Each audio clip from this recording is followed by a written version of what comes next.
বজনা ধুন কথা কয় ঘন মদন ঘরে বসে দিল চোদন। আজ বুঝবি না বুঝবি কাইলে পাছায় থাবড়ে পাইবে গাইল। এত দুঃখ কই থেকে হইল?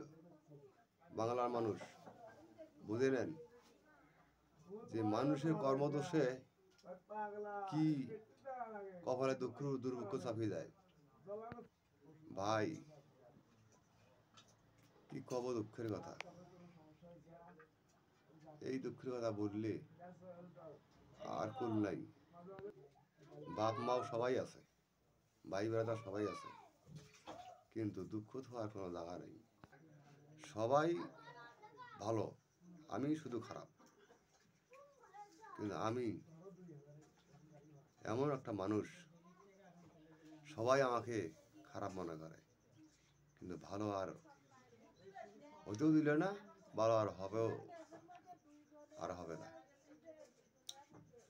আর কি করিয়া মানুষকে